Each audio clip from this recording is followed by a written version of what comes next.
લાખાણીના જસર ગામે વરસાદી પાણી ભરાયા છે। સરપંચે નીચાણવાળા વિસ્તારમાંથી 150 પરિવારોને સલામત સ્થળે ખસેડ્યા છે। જોકે હજુ પણ પરિસ્થિતિ વણસે તેવી સ્થિતિ છે। તો દાંતીવાડામાં પણ વરસાદથી જળબંબાકારની સ્થિતિ સર્જાઈ છે। દાંતીવાડા કોલોનીના 100 મકાનોમાં પાણી ઘૂસી ગયું છે। ઘરોમાં પાણી ઘૂસતા ઘર વગરીને નુકસાન થયું છે અને લોકોના હાલ બેહાલ છે। રસ્તા પર પાણી ફરી વળતા ચંડીસરથી દાંતીવાડા તરફ જવાનો રસ્તો બંધ છે। બનાસકાંઠામાં છેલ્લા 24 કલાકથી ભારે વરસાદ વરસી રહ્યો છે। ભારે વરસાદને લઈને તંત્રએ જિલ્લાની તમામ શાળામાં રજા જાહેર કરવાનો નિર્ણય કર્યો છે અને આજે જિલ્લાની શાળાઓ બંધ છે। જોકે શિક્ષકોને શાળામાં હાજર રહેવાનો આદેશ કરાયો છે, તો આંગણવાડીઓ પણ તંત્રએ બંધ રાખી છે।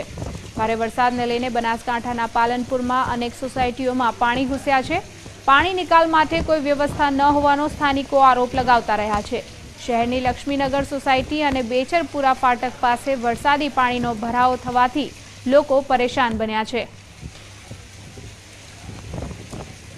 બનાસકાંઠામાં છેલ્લા 24 કલાકમાં દાંતીવાડામાં 342 મિલીમીટર, પાલનપુરમાં 255 મિલીમીટર, અમીરગઢમાં 246 મિલીમીટર વરસાદ વરસ્યો છે, તો ધાનેરામાં 231 મિલીમીટર, લાખાણીમાં 221 મિલીમીટર વરસાદ વરસ્યો છે।